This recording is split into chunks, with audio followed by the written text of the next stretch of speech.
Arrêtez les films de Noël, que vous soyez en couple ou non. Bonjour à toutes et à tous, je me réjouis de vous retrouver pour cette nouvelle vidéo. Si vous ne me connaissez pas encore, je suis Bénédicte Anne, votre love coach depuis la fin des années 80.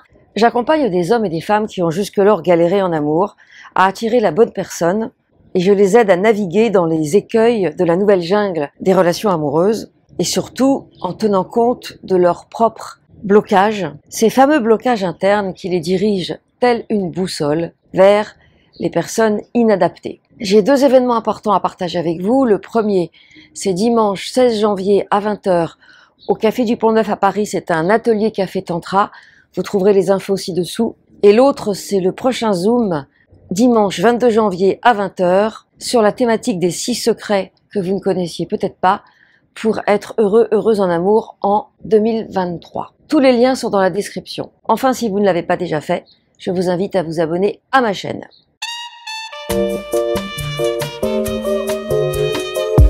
Arrêtez les films de Noël, que vous soyez en couple ou célibataire. Et encore plus si vous sortez d'une rupture. Je vous parle des films de Noël parce que plusieurs coachés m'ont contacté et m'ont expliqué que ces films de Noël leur avaient tellement mis le blues qu'elles étaient désespérées et qu'elles avaient eu besoin de parler avec moi. Quand j'ai évoqué le sujet dans le Love Circle, les filles ont été unanimes.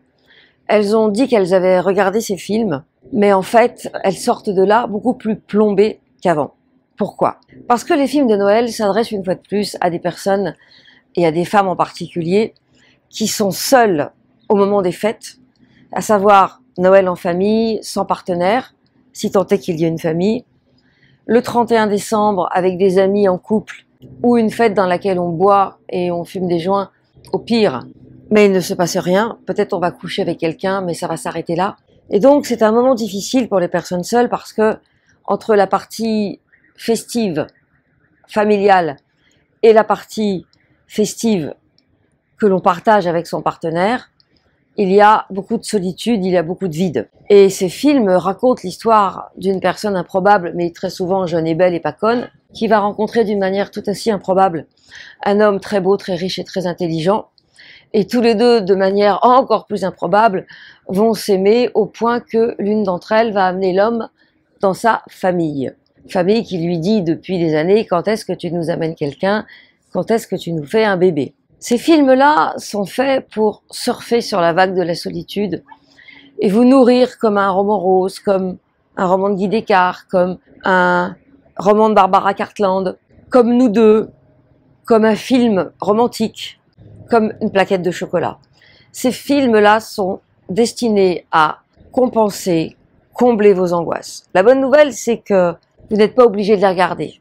Ils sont là, vous pouvez les regarder, vous pouvez vous servir, mais vous n'êtes pas obligé. Personne ne vous gave la nuit telle les oies avec des films romantiques. Le problème de ces films, c'est qu'ils font écho aux dessins animés de Walt Disney que vous avez regardés étant petite, plus les filles, et bien sûr aux contes de fées. Ce qui fait que chaque fois que vous regardez un film de Noël, c'est comme si vous preniez l'ascenseur du temps et vous êtes réactivé à chaque endroit où vous avez été touché.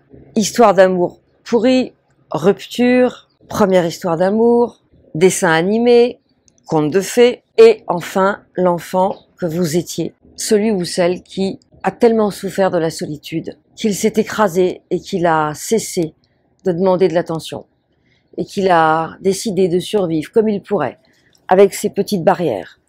Et les films de Noël en font partie. C'est une porte d'entrée comme une autre, pour rencontrer celui, celle en vous, qui a tellement besoin de l'être. Dans les films de Noël, vous allez vous identifier, vous allez projeter votre physique, votre visage sur celui de l'héroïne, et si le physique de l'héroïne ne vous convient pas, vous allez l'adapter au vôtre, dans une version évidemment idéalisée de vous-même, et non pas dans la meilleure version de vous-même. Vous allez rêver pendant 1h30. Pendant 1h30, vous allez oublier. Vous allez être sur votre nuage encore quelques heures.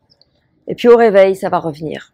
Alors si vous en avez assez de répéter les mêmes histoires, les mêmes scénarios, de tourner en rond de faux espoirs en faux espoirs, d'hommes qui disparaissent en hommes cyniques, de sensations de ne plus avoir envie du tout à celle qui consisterait à abdiquer, alors peut-être il est temps de consulter. Et si vous avez déjà quelqu'un qui vous accompagne, j'ai une formation qui aborde tous les sujets et que vous allez trouver dans la description. Une formation qui vous amène du point A jusqu'au point Z pour attirer votre âme sœur. Et vous, est-ce que vous avez tendance à vous perdre dans les films de Noël? Est-ce que vous versez votre larme comme il se doit? Est-ce que ça vous fait du bien ou est-ce qu'au contraire ça vous plombe? Est-ce que vous avez l'impression que sans les films romantiques, votre vie serait tellement triste? Dites-le moi dans les commentaires, je serais ravie de vous répondre. Merci d'avoir regardé cette vidéo jusqu'au bout, merci de la liker si elle vous a plu, de la partager si vous pensez qu'elle peut aider des personnes de votre environnement, et à très vite pour une nouvelle vidéo ou un nouvel audio, au minimum chaque mardi et chaque vendredi.